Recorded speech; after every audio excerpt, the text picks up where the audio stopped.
ஆண்டவர் TMX முறுக்கு கம்பிகளின் அரசன்.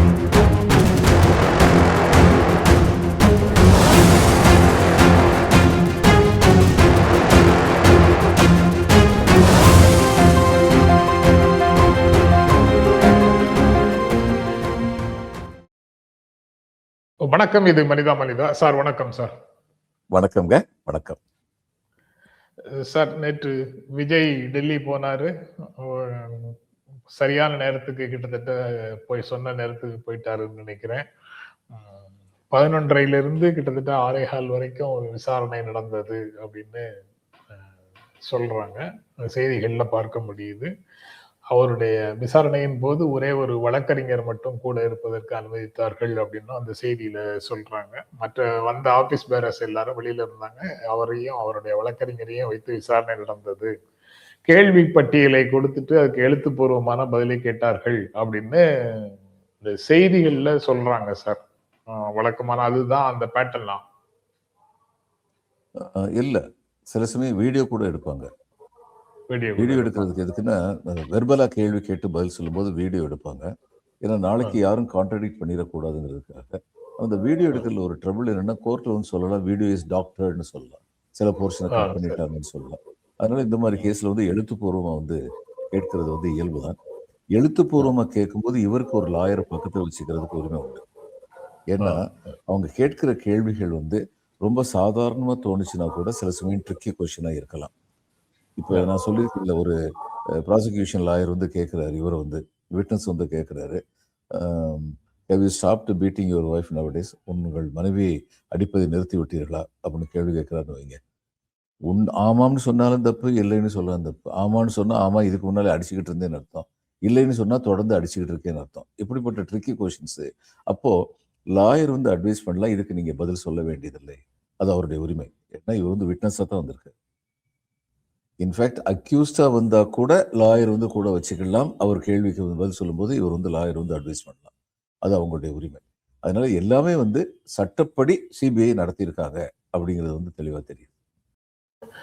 சட்டப்படி நடத்தியிருக்காங்கிறது தெரியுது. இதுல சிபிஐக்கு அல்லது ஒன்றிய அரசுக்கு நோக்கம் இல்லாம இருக்கலாம்.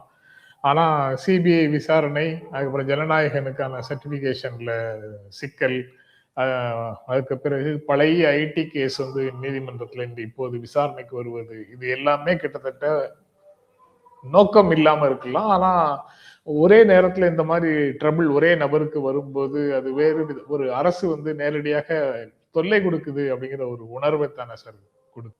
இல்லை, இது வரைக்கும் பிஜேபி தான் வாஷிங் மிஷின் வச்சிருந்தாங்க. யார் யாரெல்லாம் லஞ்ச ஊழல் இருந்தாங்களோ அவங்க பிஜேபியில் சேர்ந்து அவங்க தூய்மையானவர்கள் ஆகிறாங்க. நீங்க பிஜேபிக்கு ஏன் வாஷிங் மிஷின் கொடுக்குறீங்க? நோக்கம் இல்லாமல் இருக்கலாம், சிபிஐக்கு நோக்கம் இல்லாமல் இருக்கலாம். டியூட்டி. அவங்களுக்கு வந்து கோர்ட் ஒரு உத்தரவு போட்டிருக்கு, அதனால விசாரணை நடத்துறாங்க. அவங்க வந்து அந்த விசாரணையை தெளிவா வந்து நடத்தி முடிப்பாங்க. அவங்களுக்கு நோக்கம் இல்லாமல் இருக்கலாம். ஆனா ஒன்றிய அரசுக்கு எப்படி நோக்கம் இல்லாமல் இருக்கும்? நேத்து ஒரு டிஸ்கஷன்ல வந்து இதுல நியூஸ் 18 டிஸ்கஷன்ல ஷபீர் அகமது வந்து ஒரு பாயிண்ட் சொன்னார். இது வரைக்கும் 2014 இருந்து பெரிய அரசியல் தலைவர்கள் மேல 27 வழக்குகள் போடப்பட்டன. அந்த 27 வழக்குல சம்பந்தப்பட்டவங்கள 20 வழக்குல சம்பந்தப்பட்டவங்க பிஜேபியில ஜாயின் பண்ணிட்டாங்க. அதுக்கப்புறம் அவங்க மேல போடப்பட்ட வழக்குகள் என்னாச்சுன்னே தெரியல அப்படின்னு சொல்லி சொன்னாங்க. சிபிஐ உட்பட, சிபிஐ என்போர்ஸ்மெண்ட் இது மாதிரி, அல்லது ஐடி இது மாதிரி வழக்கு போட்டிருக்காங்க, என்னாச்சுன்னே தெரியலன்னாரு. உடனடியாக என்னுடைய நண்பர் ஸ்ரீராம் வந்து அதுக்கு வந்து பதில் சொன்னாரு, செந்தில் பாலாஜியை பத்தி பேசலாமான்னாரு. இதுதான் அவங்க பண்ற பழக்கமே. நான் உடனே சொன்னேன், நீங்க செந்தில் பாலாஜி பத்தி பேசலாம், தாராளமா பேசுங்க. அவர் கேட்ட கேள்விக்கு பதில் சொல்லிட்டு அதுக்கப்புறம் பேசுங்க. அந்த 20 பேரும் எப்படி அந்த வழக்கு என்னாச்சுன்னு கேட்கிறாருல, அதுக்கு பதில் சொல்லிட்டு அதுக்கப்புறம் பேசினா நல்லா இருக்கும் அப்படின்னு சொல்லி சொன்னேன். இவங்க இது மாதிரி தான் செய்வாங்க, அட்டென்ஷனை டைவர்ட் பண்றதுக்காக வேண்டி. இருங்க, செந்தில் பாலாஜி கேஸ் ஒரு வருஷம் வச்சிருந்து ஏகப்பட்ட விசாரணை நடத்திட்டு கடைசியில் இன்னைக்கு அவங்க சார்ஜ் ஷீட் பண்ணது என்னது? தமிழ்நாடு கவர்மெண்ட்டுடைய ஆன்டி கரப்ஷன் போலீஸ் பண்ணாங்க, அதே தான் பண்ணிருக்காங்க. அப்ப 14 மணி நேரமா விசாரிச்சு எதை கண்டுபிடிச்சாங்க அப்படிங்கிற கேள்வி வந்து வரும். இன்னொன்னு முக்கியமானது, என்ன சொல்ல வர்றாரு ஸ்ரீராம் வந்து, செந்தில் பாலாஜி கேஸ்ல வந்து இவங்க வந்து என்ன பண்ணாங்க, இங்க வந்தோன்னு திமுகவுக்கு வந்தோன்னு அவரை வந்து ஒயிட் வாஷ் பண்ணிட்டாங்களான்னு கேட்கறாருல. ஒரு முக்கியமான வித்தியாசம், மாநில கட்சிகள்கிட்ட வந்து ஒரு கட்சியில வர்றவங்களுக்கும் ஒன்றிய அரசை ஆண்டு கொண்டு இருக்கிற பிஜேபி கட்சிக்குள்ள வர்றவங்களுக்குள்ள முக்கியமான வித்தியாசம் என்னன்னா, பிஜேபி கையில என்போர்ஸ்மெண்ட்டும் சிபிஐயும் இருக்கு. சரி, இவங்க ஸ்டேட் கவர்மெண்ட் கையில இருக்கா? இல்ல. மிரட்டுகிற ஆயுதங்கள் அவங்க கையில இருக்கு. அதை அவங்க பயன்படுத்துறாங்க. அதனால ஒன்றிய அரசை ஆளுகின்ற பிஜேபி நிச்சயமாக திட்டமிட்டுத்தான் இந்த இப்போ இவரை சிபிஐ கோர்ட்டு சொன்னாங்க இது கேஸ் இது பண்ணுங்கன்னு சொல்லி. இவங்க அந்த இதை விரைவுபடுத்துறாங்க, இன்கம் டேக்ஸ் கேஸை விரைவுபடுத்துறாங்கன்னா அது வெறுமனே ஜட்ஜி மட்டும் நினைச்சு விரைவுபடுத்துறது இல்லை. இவங்க கேட்க முடியும். சில சமயங்களில் இந்த இது கேரக்டர் அசாசினேஷன் கேஸ் போடுவாங்க. ஒரு சின்ன கேஸ் ஆனு சொல்லிட்டு ஜட்ஜி பேசாம அதை பத்தி கண்டுக்காம, ஏன்னா கேஸை போட்டவங்களும் வரமாட்டான். கேஸ் யார் மேல போட்டாங்களோ அவங்களுக்கு தெரியவே தெரியாது கேஸ் போட்டிருக்காங்கன்னு. அவங்க வரமாட்டாங்க. ஒரு 2-3 வருஷம் கழிச்சு ஜட்ஜி கேட்பாரு, என்ன அந்த கேஸ் வச்சுட்டு என்ன பண்றீங்க அப்படின்னு சொல்லி கேட்பாரு. இது மாதிரிலாம் நான் பார்த்திருக்கேன். நான் எங்க பிஜேபியுடைய அழுத்தம் இருக்குங்கிறதுல சந்தேகமே கிடையாது, கொஞ்சம் கூட சந்தேகம் கிடையாது. அவங்களுடைய பாஸ்ட் பிஹேவியரை வச்சு பார்க்கும்போது இன்னொரு செய்தி என்ன சொல்றாங்க, பிஜேபி இந்த மாதிரி நடவடிக்கைகளை எடுக்குது அல்லது ஒன்றிய அரசு இது போன்ற நடவடிக்கைகளை எடுக்குதுன்னா அது என்னுடைய அனுதாபம் விஜய்க்கு போயிடும், திமுகவிடம் இருந்து ஆன்டி பிஜேபி வாக்குகளை பிரிப்பதற்காகவே இதை செய்யறாங்க யூனியன் கவர்மெண்ட்னு சொல்வது ஒரு கான்ஸ்பிரசி தியரியை சொல்வது போலத்தான். அதுல உண்மை இருக்கிறதுக்கு வாய்ப்பு இல்லை அப்படின்னு ஒரு கருத்தையும் முன்வைக்கிறாங்க விவாதங்கள். வாய்ப்பு இல்லை. சிராக் பஸ்வான் முதல்ல இதுக்கு முன்பே உள்ள அசம்பிளி எலெக்ஷன்ல நிப்பாட்டி வச்சாங்களே, அவர் என்ன பண்ணாரு, நிதிஷ்குமாருடைய கேண்டிடேட்ஸுக்கு எதிராக மட்டும் அவர் தன்னுடைய கேண்டிடேட் நிப்பாட்டினார், பிஜேபி கேண்டிடேட் எதிராக நிப்பாட்டல. இவங்களுடைய ஆதரவோட தானே செஞ்சாரு. நிதிஷ்குமார் கட் பண்ணுங்கிறதுக்காக செஞ்சாங்க. பிஜேபிக்கு நான் ஆரம்பத்திலே சொல்லிட்டு இருக்கேன், அவங்களுக்கு ஒரே ஒரு நோக்கம் தான். அவங்களுக்கு என்னன்னா இந்த திராவிட கொள்கைகள்னு பேசிட்டு இருக்காங்களே, இது நீர்த்து போகணும், இந்த பேச்சு நாசமா போகணும், இந்த பேச்சே இல்லாம இருக்கணும். அதுக்கு ஃபர்ஸ்ட் ஸ்டெப் டிஎம்கே கவர்மெண்ட்டை கீழே இறக்கணும். First step. இப்ப இந்த டிஎம்கே கவர்மெண்ட்டை கீழே இறக்கணுங்கிறது தான் அவங்களுக்கு முக்கியம். அவங்க பதவிக்கு வர்றாங்களா? நிச்சயமா 2026 அவங்க பதவிக்கு வர முடியாது. இவருக்கு விஜய்க்கு கூட கொஞ்சம் ஓட்டு வந்தா சரி, அதை பத்தி இவங்களுக்கு அந்த விஜய்க்கு ஓட்டு கூட வந்ததுன்னா அதன் மூலம் திமுக ஓட்டு குறையும், அதுதான் அவங்களுடைய நோக்கம். Vijay beneficiary are not, that is incidental. DMK கீழே இருக்கணும். இப்ப இதெல்லாம் பண்ணி இவங்களுக்கு இன்னும் இது சொல்யூஷன் என்னன்னு இன்னும் புரிவதில்லை. என்னென்னமோ ட்ரை பண்றாங்க.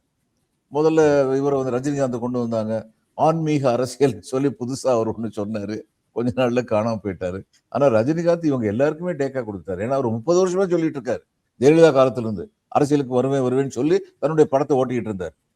அது ஒரு தமிழக மக்களை ஏமாத்தின ஒரு செயல். மற்றபடி ரஜினி தனிப்பட்ட முறையில எளிமையானவர், நல்ல மனிதர், யாருக்கு தெரிஞ்சு நினைக்காது, நிறைய அவரை பத்தி நல்ல விதங்கள் சொல்லலாம்.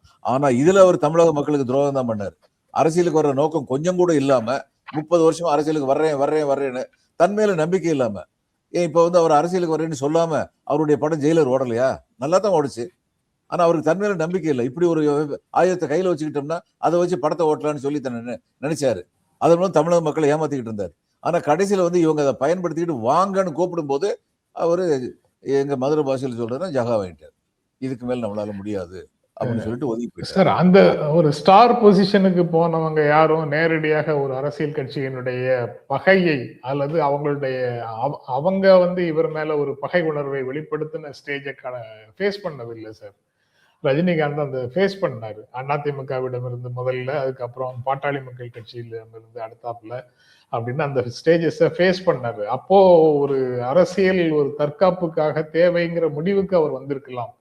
அவர் அதை ஏமாற்றினாரு ரசிகர்கள்ங்கிறது உண்மையாக இருக்கலாம். ஆனா அதுக்கு பின்னால அவருக்கு ஒரு நியாயம் இருந்தது. ஏங்க அப்படி இருந்தாருன்னா தொடர்ந்து அந்த விரோதத்தை வச்சுக்கிட்டு தானே இருந்திருக்கணும். அரசியல் வரேன்னு சொல்லும் போது ஜெயலலிதா கூட காம்ப்ரமைஸ் பண்ணிட்டாரு, பிஎம்கே கூட காம்ப்ரமைஸ் பண்ணிட்டாரு.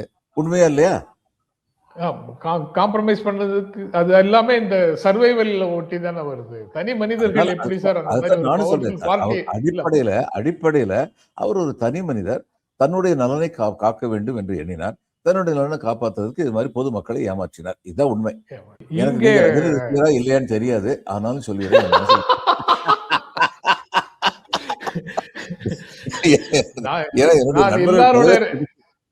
எல்லாருடைய ரசிகரும் தான் சார். விஜய் ரசிகரும் கூட, அஜித் ரசிகரும் கூட, இப்போ வந்திருக்கிற சிவகார்த்திகேயன் விஜய் சேதுபதி ரசிகர்களும் கூட. சரி. ஸோ அடுத்து வந்து அவங்க என்ன பண்ணாங்க, அவரை பிடிக்க முடியல. ம். லெட் அஸ் ரிமெம்பர், ரஜினிகாந்த் வீட்டுக்கே பிரதம மந்திரி போனார். அவர் வீட்டுக்கே போனார். தேர்தல் சமயத்திலையும் போனார், அதுக்கப்புறமும் போனான்னு நினைக்கிறேன். அட்லீஸ்ட் ஒரு தரம் போனார். ஆனால் ரஜினிகாந்த் வந்து விட்டு கொடுக்கல, பிடி கொடுக்கல. அந்நியாரமும் அவர் வந்து ரஜினிகாந்த் ஓப்பனாக சப்போர்ட் பண்ணணும்னு நினைச்சார், ஓப்பனாக சப்போர்ட் பண்ணல. ஆனால் இவங்களை ரொம்ப ஈஸியாக வந்து மிரட்டுறது ரொம்ப சகஜங்க திரைத்துறையில் சார் உள்ளவங்க. ஓப்பனா சப்போர்ட் பண்ணலன்னா அது வந்து கட்சியில சேர்ந்தா தானா? டிமானிட்டைசேஷன் எல்லாம் ஆதரிச்சு பேசினாங்கல்ல. அதெல்லாம் அதுக்கு அந்த எலெக்ஷன் சமயத்தில் இவருக்கு ஓட்டு போடுங்கன்னு இவருக்கும் சொல்லல, கமலஹாசனும் சொல்லல. தன்னுடைய நீண்டகால நண்பர் கமலஹாசனுக்கும் அதை சொல்லல. அவர் வந்து அதுல வந்து கழுவுற மீன்ல நடுவுற மீனா தான் ரஜினிகாந்த் இருந்தாரு, இருக்கிறார். இன்னைக்கும் அப்போதைக்கு அப்போத ஒரு இது விடுவார், ஒரு சப்போர்ட்டிங் ஸ்டேட்மெண்ட் விடுவார். உடனே சந்தேகம் வரும், ஏதோ புதுசாக ஏதோ நோட்டீஸ் அனுப்பியிருக்காங்களா அப்படி. ஏன்னா அந்த அளவுக்கு தான் இவங்களுடைய பிஹேவியர் இருக்கு, அவருடைய பிஹேவியர் அது மாதிரி தான் இருக்கு. இப்ப அடுத்து வந்து இவங்களுக்கு வந்து திரைத்துறையில் உள்ளவங்களை மிரட்டுறது வந்து கொஞ்சம் எளிதான காரியம். ஏன்னா திரைத்துறை ரொம்ப கருப்பு பணம் பழகுது. அது இப்போ இந்த பிசினஸ்ல இப்போ பழகலையா, பழகுது. பிசினஸ் உள்ளவங்களை மிரட்டினா சரி, வெளியிலே தெரியாது. அதுல அவங்களுக்கு கிடைக்கிற ஆதாயம் வேற, பொருளாதார ஆதாயம் கிடைக்கலாம். ஆனா இது இப்போ எலக்ட்ரல் சப்போர்ட்டுங்கிறது கிடைக்காது, எலக்ட்ரல் ரியாக்ஷன்ங்கிறது கிடைக்காது. ஆனா திரைத்துறை உள்ளவங்களை மிரட்டும் போது அப்படி ரியாக்ஷன் கிடைக்கும். அதனால விஜய் வந்து புரிய வைக்கிறார். அதான் அந்த பிரச்சனையும் விஜய் விஷயத்துல சொல்றாங்க sir. ACB anti corruption bureau தான் விசாரிக்குது அப்படின்னு சொல்றாங்க. ஆமா, அது எனக்கு ஏன்னு தெரியல. அதாவது அது ஏன் ஆன்டி கரப்ஷன் பியூரோ விசாரிக்குதுன்னு தெரியல. ஸ்பெஷல் பிரான்ச்னு ஏதோ சொல்லுவாங்க. ஸ்பெஷல் கிரைம் பிரான்ச் எஸ்சிபின்னு ஒன்னு இருக்கு, ஏசிபின்னு ஒன்னு இருக்குன்னு சொன்னாங்க. தராசு ஷியாம் சொன்னாரு. ஆன்டி கிரைம் பிரான்ச் வந்து 2 இருக்கு. ஏசி1 ஏசி2 2 இருக்கு. ஏன்னா நாட்டில் நிறைய வந்து இவங்க ஆன்டி கரப்ஷன் பத்தி விசாரிக்க வேண்டியதுனால 2 இதை வந்து கிரியேட் பண்ணாங்க. ஸ்பெஷல் ஒரே ஒரு கேள்வி சார், சொன்ன உடனே எனக்கு அது நினைப்பு வந்தது. நாட்டுல நிறைய விசாரிக்க வேண்டியது இருக்கிறதுனால 2 பிரிவு இருக்குன்னு சொன்னீங்களே, ஆன்டி கரப்ஷன் அவ்வளவு தூரம் நாட்டுல ஊடுருவி இருக்குங்கிறதுனால அந்த 2 பிரிவா, இல்ல இவங்க விசாரிக்க வேண்டியவங்க நிறைய பேர் இருக்காங்கிறதுனால 2 பிரிவா? சார், விசாரிக்க வேண்டியவங்க இந்த நாட்டில் வந்து பாலிட்டிக்ஸ்ல எண்ணற்றவர்கள் இருக்கிறாங்க, விசாரிக்க வேண்டியவங்க எல்லா கட்சியிலையும் வந்து இருக்கிறாங்க. இதுக்கு மக்கள் தான் தீர்வு. அடிப்படையாக வந்து நான் சொல்லிக்கிட்டே இருக்கேன், இந்த கரப்ஷன் இதுக்கெல்லாம் தீர்வு மக்கள்கிட்ட இருந்து தான் வரணும். இன்னொன்று அடிப்படையாக நான் கேட்குற ஒரு கேள்வி, இவங்க இவ்வளோ விசாரிக்கிறாங்களே இந்த நாட்டில் உள்ள கரப்ஷனை பற்றிலாம், 2 டிவிஷன் போட்டு சிபிஐ விசாரிக்கிறாங்களே, சென்ட்ரல் கவர்மெண்ட்டில் உள்ளவங்க அவங்களுடைய கரப்ஷனை பற்றி யார் விசாரிக்க போகிறது? இப்போ அவங்க பண்ணுற தப்புக்கு யார் பதில் கேள்வி கேட்க முடியும்? மக்கள் தான் கேள்வி கேட்க முடியும். அது மொத்தம் ஸ்டேட்டில் உள்ளவங்களுக்கும். ஸ்டேட்டில் உள்ளவங்களுக்கு இது மக்களுடைய அவேர்னஸ் வந்தவருடைய ஒன்றிய அரசை நிர்வகிக்கிறவங்களும் சரி, மாநில அரசை நிர்வகிக்கிறவங்களும் சரி, அவங்க பண்ணுற கரப்ஷன் வந்து இட் கோஸ் அன்செக்ட். அதுக்கப்புறம் நான் வந்து நிர்வாகத்தில் இருக்கும்போது பார்த்துருக்கேன், 2 பேர் இணைந்து ஏற்றுக்கிட்டாங்கன்னா அந்த கரப்ஷனை எந்த நிர்வாகத்தாலையும் கண்டுபிடிக்க முடியாது. இப்போ எனக்கு ஒரு காரியம் வேண்டியிருக்கு, மோட்டர் வெஹிக்கிள் லைசன்ஸ் வேண்டியிருக்கு. நான் வந்து அதுக்காக வேண்டி 3000 ரூபா வந்து அந்த மோட்டர் வெஹிக்கிள் இன்ஸ்பெக்டர் கொடுக்கறதுக்கு ரெடியாக இருந்தேன்னா, அவரும் உடனடியாக 3000 ரூபா வாங்கிட்டு அந்த லைசன்ஸை கொடுக்கறதுக்கு ஏற்பாடு பண்ணிட்டாருன்னா, அந்த கரப்ஷன் யாராலும் என்னவே கண்டுபிடிக்கவே முடியாது. It goes அன்செக்ட். எப்போ பிரச்சனை வரும்? நான் 3000 ரூபா கொடுக்குற ரெடியாக இருந்து அவர் 5000 ரூபா கேட்டார்னா, என்னையா வரம்பு மீறி கேட்குறேன்னு சொல்லி நான் கலாட்டா பண்ணேன்னா, நான் ஆன்டி கரப்ஷன் இதுக்கு வந்து போலீஸுக்கு வந்து நான் போனேன்னா அங்கே தான் பிரச்சனை வருது, இல்லைன்னா பிரச்சனை வர்றதில்லை. இப்போ பிஸ்னஸில் வந்து உள்ள கரப்ஷன்ல எல்லாம் வந்து ஏன் பெரும்பாலும் கரப்ஷன் வெளியில் வர்றதில்லை? ஏன்னா அவங்களுடைய இதில் வந்து இந்த எக்ஸ்பெண்டிச்சர் லிஸ்ட்டில் வந்து இன்வெஸ்ட்மெண்ட் எவ்வளவுங்கிறதுல இந்த கரப்ஷனை சேர்த்தான் கொடுக்குறாங்க. இந்த என்ரோன்னு ஏதோ ஒரு கம்பெனி ஒரு காலத்தில் இருந்தது. அந்த கம்பெனி வந்து அமெரிக்கன் கம்பெனி. அந்த கம்பெனியில் லஞ்சம் கொடுத்ததுக்கு வந்து என்ன எழுதியிருந்தாங்கன்னு account, educating the Indian politician எழுதியிருந்தாங்க, லஞ்ச செலவை இப்படி எழுதியிருந்தாங்க. அதெல்லாம் வெளியில் வந்தது ஒரு காலத்தில். அதனால பவர் செக்டர் நினைக்கிறேன் மகாராஷ்டிராலயோ எங்கேயோ கொண்டு வந்துட்டு அதுக்கப்புறம் திரும்ப தூக்கி போராட்டங்களுக்கு பிறகோ அல்லது பிரச்சனைகளுக்கு பிறகோ போயிட்டாங்க. அங்க மல்டிநேஷனல் கார்பரேஷனுக்கு வந்து அந்தந்த நாடுகள்ல சில நாடுகள்ல வந்து இந்த கரப்ஷனை பத்தி ரொம்ப தீவிரமாக அவங்க வந்து கண்காணிக்கிறாங்க. இப்ப இவரு அதானியை பத்தி கூட என்ன சொன்னாங்க, நீங்க எங்க நாட்டுல பணத்தை வாங்கி அங்க பணத்தை ஒரு காரியத்துக்காகன்னு சொல்லி வாங்குனீங்க இன்வெஸ்ட்மெண்ட்டுக்குன்னு, ஆனா அங்க போய் லஞ்சம் கொடுத்துருக்கீங்க அப்படின்னு தான் அவர் மேல வழக்கே ஆரம்பிச்சாங்க. அப்ப அந்த மாதிரிப்பட்ட இடங்கள்ல வந்து சாமர்த்தியம் இது மாதிரி எஜுகேட்டிங் த இந்தியன் பாலிட்டிஷியன் சொல்லி கணக்கு எழுதுறது, இந்த மாதிரி எல்லாம் வந்து கரப்ஷன் வந்து போறதுக்கு ஒரே வழி மக்களுடைய அவேர்னஸும் அதை எதிர்த்து போராடுங்கிற மனப்பான்மை வந்தாலுடைய கரப்ஷன் வந்து ஒழியாது. அவேர்னஸ் முக்கியம். இப்போ என்ரானை பத்தி ஒரு அவேர்னஸ் வந்தது. இங்கே மோட்டர் வெஹிக்கிள் இன்ஸ்பெக்டரோ அல்லது ரெவன்யூ டிபார்ட்மெண்ட்டோ போலீஸ்காரங்களோ லஞ்சம் வாங்குறாங்கன்னா மக்களுக்கு வந்து அந்த சட்டம் தெரிஞ்சிருந்ததுன்னா அவங்க தைரியம் வந்து கேட்க முடியும். இப்போ எதுக்காக வேண்டி நான் உங்களுக்கு பணம் கொடுக்கணும், என் பக்கம் என்ன தப்பு இருக்கு அப்படின்னு அதுக்கப்புறம் இன்னொன்று என்னன்னா, ரால்ஃப் நாடர்னு நினைக்கிறேன், அவர் வந்து இந்த கன்சியூமர்ஸுக்கு பெரிய மூவ்மெண்ட் நடத்தினார் அமெரிக்காவில். அதனால வந்து அமெரிக்காவில் வந்து கன்சியூமருக்கு ப்ரொடெக்ஷன் வந்து ரொம்ப கிடைச்சது. நம்ம நாட்டில் அப்படிப்பட்ட ஒரு அமைப்பு வந்து கிடையாது. அப்படிப்பட்ட ஒரு அரசு சாரா அமைப்பு வந்து கிடையாது. இருந்ததுன்னா நல்லா இருக்கும். அப்படிப்பட்ட ஒரு அமைப்பு ஒருத்தர் நிறுவனார்னா அவர் மேல நம்பிக்கையோட எல்லாரும் சேர்ந்தாங்கன்னா இன்னும் நல்லா இருக்கும். அதெல்லாம் போக போக வரும்னு நான் நினைக்கிறேன். ஆனா அடிப்படையா திரும்ப திரும்ப நான் நினைக்கிறது என்னன்னா, சட்டத்தை பற்றிய சரியான புரிதல் வந்து நம்முடைய மக்களுக்கு கிடையாது. நான் சொல்லியிருக்கேன்ல, அரசியலமைப்பு சட்டம் ஒரு பாடமாக வைக்கப்பட வேண்டும் பள்ளிக்கூடத்துல. அது வைக்கணும், கண்டிப்பா வைக்கணும். நமக்குள்ள உரிமைகள் என்னங்கிறது நம்முடைய மக்களுக்கு வந்து தெரியணும். இப்ப இவர் வந்து விஜய் வந்து கூப்பிடுறாங்க, விஜய் வந்து லாயர்ஸ் எல்லாம் வச்சு கன்சல்ட் பண்றான்னு சொல்றாங்க. இப்ப கூப்பிட்ட உடனே இப்ப இதெல்லாம் தமிழ்நாட்டிலையும் பாருங்க, போலீஸ்ல கூப்பிட்டாலே வந்து பயப்படுற ஒரு மனப்பான்மை உண்டு. நம்பர் 1 தமிழ்நாடு அட்மினிஸ்ட்ரேஷன் வந்து நான் ஏற்கனவே சொல்லியிருக்கேன், இந்த அட்மினிஸ்ட்ரேட்டிவ் ஸ்ட்ரக்சர் வந்து கலோனியல் ஸ்ட்ரக்சர் தான் இன்னைக்கு வரைக்கும். இப்ப என்னுடைய தமிழ்நாடு காடர் ஆபீஸ் எல்லாம் என்கிட்ட வந்து சொல்லுவார், ரொம்ப ஓவரா தான் வெஸ்ட் பெங்காலை பத்தி பேசுற, அங்க என்ன கவர்மெண்ட் இருக்கு அப்படின்னு சொல்லி கேட்பாங்க. நான் ஒரே ஒரு பதில் தான் சொல்லுவேன், that is one state where the state is more powerful than the government. இது ரொம்ப பெரிய விஷயம். புரிய முடிஞ்சவங்களுக்கு தான் அது புரியும். The state is more powerful than the government. அது சாதாரணமான விஷயம் கிடையாது. ஆனா இங்க வந்து சரியா சார்? அப்படி இருக்கிறது சரிதானா? அப்படித்தான் இருக்கணும். ஸ்டேட் தான் கவர்மெண்டோட பவர்ஃபுல்லா இருக்கணும். ஏன்னா அந்த government is accountable to the state, to the people. Right. People are more powerful than the government. பல சமயங்கள் அதை அவங்க வெளிப்படுத்தியிருக்காங்க. பல சமயங்களில் வெளிப்படுத்தியிருக்காங்க. அங்க உள்ள அரசியல்வாதிகளுக்கு இது தெரியும். ஒரு லிமிட்டுக்கு மேல நம்ம போனோம்னா the people will prove themselves. இங்க அது கிடையாது. தமிழ்நாட்டில் அது கிடையாது. அதுதான் உண்மை. அது தமிழ்நாட்டு மட்டும் இல்லை, இந்தியாவுடைய பல பகுதிகள் அது கிடையாது. அப்ப அந்த நிலைமை என்னைக்கு வருதோ, when people become more powerful than the government, than the state, என்னைக்கு வருதோ அன்னைக்கு தான் ஜனநாயகம் வந்து உண்மையான ஜனநாயகம் இருக்கும், ஜனநாயகம் வந்து வலுப்பெறும். அது இல்லாத வரைக்கும் மக்கள் வந்து பயந்துகிட்டு தான் இருக்காங்க அப்படின்னு இருக்கும் பொழுது இந்த மாதிரியான கரப்ஷன் வந்து தொடரும், இந்த மாதிரியான கொடுமைகள் வந்து தொடர்ந்துகிட்டே தான் இருக்கும். எப்பயாவது ஒரு தரம் மக்கள் வந்து கிளர்ந்து எழுவாங்க. அந்த கிளர்ந்து எழுகிற நேரத்துல அந்த ஒரு பர்டிகுலர் கேஸை வந்து நீர்த்து போகிறதுக்கு முயற்சிகள் நடக்கும். கோர்ட்ல 17 வருஷம் நடத்துவாங்க. அது மாதிரி நீர்த்து போறதுக்கு முயற்சி நடக்கும். ஆனா 17 வருஷம் நீட்டு ஜெயிச்சவங்க இருக்காங்க. ஆனா அது ரொம்ப ரேர். அதை பத்தி நம்ம ரொம்ப சந்தோஷப்பட்டுக்கிறதுக்கு வந்து ரொம்ப அதை பற்றி நம்ம வந்து ஒரு நிம்மதி கிடைக்கும். கொஞ்சமாவது நீதிக்காக போராடி இருக்காங்க, அதனால நீதி கிடைச்சிருக்கு. ஆனா இந்த மாதிரி எக்ஸ்ட்ரீம் ரேர் கேசஸ்னால இந்தியாவுடைய ஜனநாயகம் வந்து பலமா இருக்கா? கிடையாது. இதான் உண்மை. நீங்க ஜனநாயகம் வலுவாக இருக்கிறதுக்கு என்னென்னலாம் தேவை அப்படிங்கிறத குடியரசு துணைத் தலைவர் சிபி ராதாகிருஷ்ணன் நேற்று டெல்லி JNUல பேசும்போது சொல்லியிருக்காரு சார்.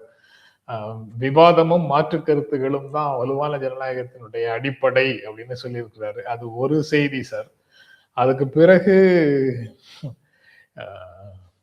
மகாத்மா காந்தியினுடைய போதனைகள் தற்காலத்துக்கு ரொம்பவும் அவசியம் அப்படின்னு ஜெர்மனி பிரதமர் வந்து இங்க சபர்மதி குஜராத்ல பிரதமரை சந்திச்சு பிரதமர் அவரை வந்து சபர்மதி ஆசிரமத்துக்கு கூட்டு போறாரு. அங்க விசிட்டர்ஸ் புக்ல கையெழுத்து போட்டுட்டு அவர் வந்து இந்த கருத்தையும் சொல்றார், மகாத்மா காந்தியினுடைய போதனைகள் தற்காலத்துக்கு மிகவும் அவசியம்னு. நீங்க ஜனநாயகத்தை வலுப்படுத்துறதுக்கு குடியரசு துணைத் தலைவர் ஒன்ன சொல்றாரு, வெளிநாட்டுல இருந்து வரக்கூடியவர்களை எங்க கூட்டு போக முடியுதுன்னா ஸ்டாச்சு ஆஃப் யூனிட்டிக்கு கூட்டு போறது இல்ல, இங்க காந்தியுடைய சபர்மதி ஆசிரமத்துக்கு தான் கூட்டு போறாங்க. ஆக காந்தியினுடைய போதனைகள் இன்றைய உலகத்துக்கு அவசியம்னு ஜெர்மன் பிரதமர் வேற பேசுறாரு. ஆனா கூட்டு போனவருக்கு அந்த கருத்து இருக்கா இல்லையாங்கிறது ஒரு கேள்வி. எப்படி இந்த விஷயங்கள் எல்லாம் ஜனநாயகத்துக்கு வலு சேர்க்கக்கூடியது டிசென்ட்னு குடியரசு துணைத் தலைவர் சொல்வதையோ அல்லது காந்தியினுடைய போதனைகள் இன்று தேவை அப்படின்னு சொல்வதையோ எப்படி பாக்குறீங்க? குடியரசு துணைத் தலைவராக ஒருத்தரை வந்து இவங்க வந்து கொண்டு வந்துட்டாங்கன்னா அதுக்கு என்ன அர்த்தம்? உன்னுடைய அரசியல் வாழ்வு இதோடு அஸ்தமித்து விட்டதுன்னு அர்த்தம். அதுதான். அதுக்கப்புறம் அவருக்கு வந்து வெங்கையா நாயுடுக்கு பிரசிடென்ட் போஸ்ட் கொடுப்பேன்னு சொல்லி பொய் சொல்லி ஏமாத்தி விட்டாங்க. வெங்கையா நாயுடு இதை பேசத்தான் செஞ்சார். குடியரசுத் தலைவர் துணைத் தலைவராக இதில் வந்து பார்லிமெண்ட்ல பேசியிருக்காரு, வெளியில பேசியிருக்காரு, புரட்சிகரமான கருத்துக்களை பேசியிருக்காரு. எதனாலன்னா அது யாரும் கண்டுக்க தேவையில்லைன்னு சொல்லி பிஜேபி நினைக்கிறதுனால. அதனால குடியரசு துணைத் தலைவர் வந்து தன்னுடைய மனசாட்சியை திருப்திப்படுத்துவதற்கு இத்தகைய சொற்களை சொல்லிக் கொள்ளலாம். ஆனா மனச்சாட்சியை திருப்திப்படுத்துறதுக்கு அப்படின்னு கூட சொல்லக்கூடாது. மனச்சாட்சியை மறக்கடிப்பதற்கு. ஏன்னா இந்த சொல்லும் போதே அவருக்கு தெரியும் நம்ம கட்சி இதெல்லாம் ஃபாலோ பண்றாரு. அவருக்கு நல்லா தெரியும். இவருடைய கருத்துக்களை வந்து என்ன இவங்க வந்து ஏத்துக்கிட்டாங்களா?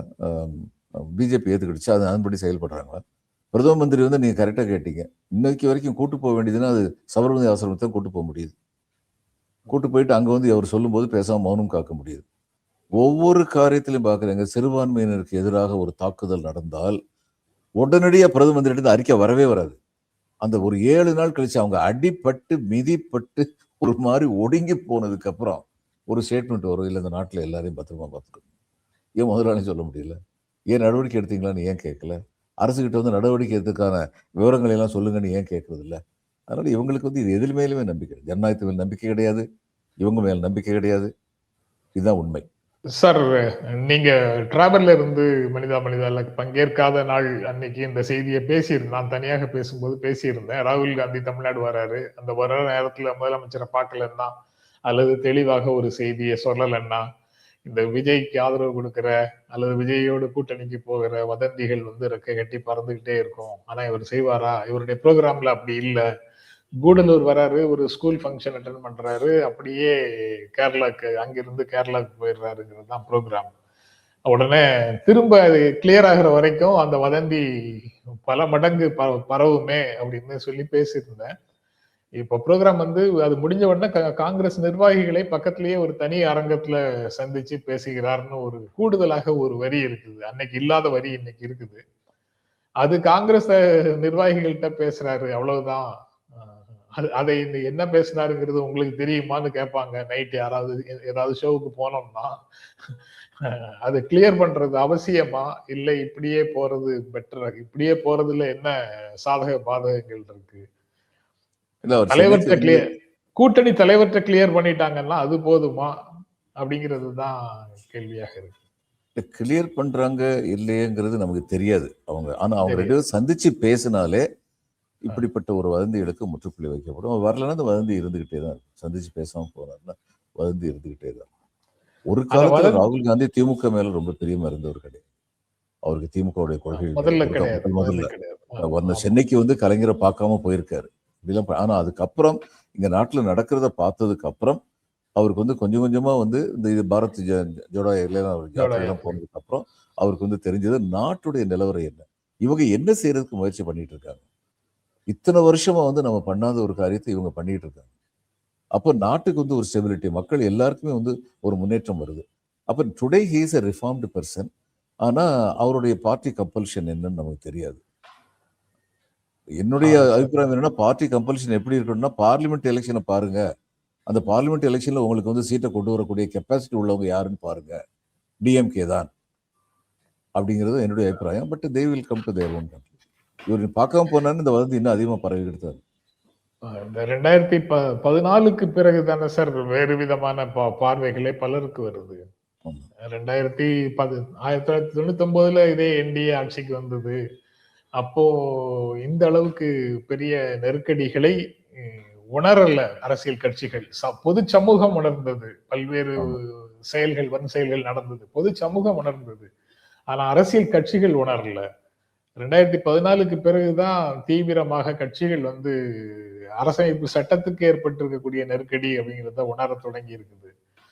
அதனால 2019 தேர்தலில் இருந்தே தான் வந்து அந்த சேஞ்ச், ராகுல் காந்தியினுடைய சேஞ்சு, அசோசியேஷன் வித் டிஎம்கே ரொம்ப ஸ்ட்ராங்கா அவருடைய ஆல் இண்டியா அஜெண்டாவுக்கு உறுதியாக கூட இருக்கக்கூடியது திமுக தான், தமிழ்நாடு தான் அப்படிங்கிற உணர்வை அவர் பல இடங்கள்ல வெளிப்படுத்திக்கிட்டே தான் இருக்கிறாரு. ஆனாலும் அந்த கட்சிக்குள்ள இருக்கிற 3-4 பேரு அல்லது ஒரு செக்ஷன் கடுமையாக அவர் காலை பிடிச்சு இழுக்கிறாங்களா, இல்ல அவருக்கு மனமாற்றம் வந்துருச்சா அப்படிங்கிற கேள்வியும் தெரியல. இல்ல மனமாற்றம் வந்துருச்சு அப்படிங்கிற ஸ்டேஜ் இன்னும் வருதோ எனக்கு தெரியல. ஆனா அவருடைய காலை பிடிச்சி எடுக்கிறாங்க. பிறகு விஜய் கூட வந்து அந்த இன்சிடென்ட்டுக்கு அப்புறம் ராகுல் காந்தி பேசினார்னு ஒரு பேச்சு வந்து அதுக்கு மறுப்பு வந்தது. அது ஒரு மாதிரி கன்ஃபியூஷனாவே இருக்கு இன்னைக்கு வரைக்கும். பிரவீன் சக்கரவர்த்தி போய் பேசினாரு, அதை அவர் ஒத்துக்கிட்டாரு. ஆமா நான் போனேன், ஆனா அதெல்லாம் பத்தி என்ன பேசுறீங்களா இப்ப பேச முடியாது அப்படின்னு சொல்லி சொன்னாரு. அப்ப காங்கிரஸுக்குள்ள ஒரு பகுதி வந்து முயற்சி பண்றாங்க அப்படிங்கிறது வந்து உண்மைதான், அது சந்தேகமே கிடையாது. விஜயோடு பேசிய செய்தியை ஸ்டாலினோடையும் அவர் பகிர்ந்து கொண்டார்னு அந்த சமயத்துல சொன்னாங்கல்ல சார். அப்போ இருக்கலாம். அது இதெல்லாம் வந்து எனக்கு ரிப்போர்ட் தானே வருது. சம்பந்தப்பட்டவங்க யாரும் என்னவும் பேசல. ஆமா ரிப்போர்ட் தானே யாரும் வருது. பேசல. அவங்க சொன்னாதான் சார் செய்தி. அது வரைக்கும் வர்றது எல்லாமே தகவல் தான். இது தகவல்களின் காலத்துல நம்ம வாழ்ந்துட்டு இருக்கிறோம். எதுவுமே உறுதி செய்யப்பட்ட செய்தியாக கிடையாது. அப்போ உறுதி செய்யப்படாத தகவல் வந்து மீடியாவுக்குள்ள வரும்போது அது வந்து சொல்பவர்களிடமிருந்து கசியை விடுபவர்களிடமிருந்து ஒவ்வொரு இடமா மாறி கொஞ்சம் கொஞ்சமா ரெக்கை முளைச்சு முளைச்சு முளைச்சு முளைச்சு வெளியில கடைசியாக வரும்போது வேறு விதமாக பறக்கக்கூடிய பறவையாக அது வெளியில வருது. அது எல்லாத்துக்கும் ஒரு ப்ரொவிஷன் கொடுத்து தான், அதாவது ஒரு டிஸ்கவுண்ட் பண்ணி பண்ணி பண்ணி தான் நாம வந்து ஒரு செய்தியை புரிந்து கொள்ள வேண்டியதாக இருக்கு. வரக்கூடிய தகவல்கள்ல இருந்து உண்மையான செய்தி என்னங்கிறத புரிந்து கொள்வதற்கு நம்ம நிறைய டிஸ்கவுண்ட் பண்ண வேண்டியது இருக்கு. முதல்வருக்கு ஒரு காலத்தில் அறிவுறுத்தப்பட்டதுன்னு செய்தி உண்டு. பிஜேபி வந்து நீங்க எங்க கூட சேர வேண்டாம், ஆனா காங்கிரஸ் இருந்து கட் பண்ணிக்கோங்க அப்படி சொல்லி அறிவுறுத்தினாங்கன்னு ஒரு செய்தி அந்த காலத்துல வந்தது பலமா. ஆனா முதல்வர் ரொம்ப உறுதியா நின்னாரு. காங்கிரஸ் கூட தான். இன்னும் சொல்ல போனா ராகுல் காந்தி பிரதமராக வர வேண்டும் முதல் குரல் கொடுத்தது திரு ஸ்டாலின் தான். அகில இந்தியாவில வந்து முதல்ல குரல் கொடுத்தது ஸ்டாலின் தான். ஆனா அரசியல் வந்து நிரந்தர நண்பர்களும் கிடையாது, நிரந்தர எதிரிகளும் கிடையாதுங்கிறதும் உண்மைதான். அப்படி விஜய் வந்து பாரதிய ஜனதா கட்சியால உருவாக்கப்பட்டிருந்தாலும் கூட சமீப காலமாக விஜயனுடைய வளர்ச்சி அவர்களுக்கு பிடிக்கல. அதனால அவரை தலையில தட்டி தன் பக்கமே கூட்டணிக்குள்ளேயே கொண்டு போறதுக்கு முயற்சி பண்றாங்கிற ஒரு ஸ்டேஜ் வந்ததுன்னா அப்படி போக விடாமல் தடுப்பதற்கு கை கொடுக்க வேண்டியதும் நம்ம பொறுப்பு தான். செக்யூலர் ஃபேப்ரிக் ஆஃப் ஸ்டேட்டை காப்பாத்துறதுக்கு அப்படின்னு ஒரு தியரிய காங்கிரஸ் முன்வைக்கிறதுக்கு வாய்ப்பு இருக்கா அப்படிங்கிறது தான் என்னுடைய கேள்வி. வாய்ப்பு இருக்கு. அதாவது ஒரு டெசிஷன் எடுத்துட்டாங்கன்னா அதுக்கான காரணத்தை சொல்றது எந்த அரசியல் கட்சிக்குமே கஷ்டம் கிடையாது. இல்ல சார், காரணங்களுக்காகவே டிசிஷன் எடுக்கிறதுங்கிறது ஒப்புதலோட, கூட்டணி கட்சி தலைமையினுடைய ஒப்புதலோட சில விஷயங்களை செய்யறதுங்கிறதுக்கு சரி. அப்படின்னா சரி, இன்னைக்கு இது ஒரு அரணாக செக்யூலரிசத்துக்கு ஃபெடரலிஸ்டுக்கு ஒரு மாபெரும் அரணாக இருக்கிறது திராவிட முன்னேற்ற கழகமும் அதனுடைய ஆட்சியும். இவங்க காங்கிரஸ் அந்த பக்கம் போனாங்கன்னா திராவிட முன்னேற்ற கழகத்துடைய வெற்றி வாய்ப்பை வந்து குறைக்கிறாங்கன்னு தானே அர்த்தம். சார் அந்த பக்கம் போகாது, அந்த பக்கம் போகாது. பட் அந்த போவது போல ஒரு செய்தியே வந்து அதுக்கு ஒரு பிரேக் அப்ளை பண்றதுக்கு வாய்ப்பு இருக்கா அப்படின்னு. அப்ப அதனாலேயே விஜய்க்கு வந்து இவங்க சிக்கல் அதிகமா கொடுக்கலாம். ஒருவேளை காங்கிரஸ் கூட கூட்டு வச்சிருவாரோ அப்படிங்கிற காரணத்தினாலேயே பிஜேபி இத்தனை சிக்கலை கொடுத்துக்கிட்டு இருக்கலாமே. சரி, அதுவும் இருக்கு. அதுவும் ஒரு காரணமாக இருக்கக்கூடும். எது முதல்லங்கிறது தெரியல. இவங்களோட பேசுனதுக்கு பிறகு அவங்க தொல்லை கொடுக்குறாங்களா, இல்ல அவங்க தொல்லை கொடுக்கறதுனால இவங்க பேசுறாங்களா அப்படிங்கிறது தெரியல. கடைசியில கண்ணதாசன் எழுதி சந்திரபாபு பாடின பாட்டு தான் எனக்கு நினைவுக்கு வருது. ஒண்ணுமே புரியலையா சார்? உலகத்தில் என்னென்னமோ நடக்குது, மர்மமா இருக்குன்னு சொன்னதான் ஞாபகத்துக்கு. அதுக்கப்புறம் பிஎம் வராரு சார் 23ஆம் தேதி அப்படின்னு நயினார் நாகேந்திரன் சொல்றாரு. மதுரையிலயோ சென்னையிலயோ இன்னைக்கு தேதி 13 சார், 10 நாள் இருக்கு. ஒரு கூட்டம் பிஎம் வர்ற கூட்டத்தை இன்னும் இறுதி செய்யல. மதுரையிலயோ சென்னையிலயோ நடக்க கூடும்னு சொல்றாங்க. அப்ப இறுதி நேரத்துல அவங்க என்ன முடிவெடுக்கிறாங்கிறதுக்கு உறுதியாக தெரியல. முதல்ல வந்து 28ஆம் தேதி பக்கத்துல சொன்னாங்க, இப்ப 23ஆம் தேதி பக்கத்துல சொல்றாங்க.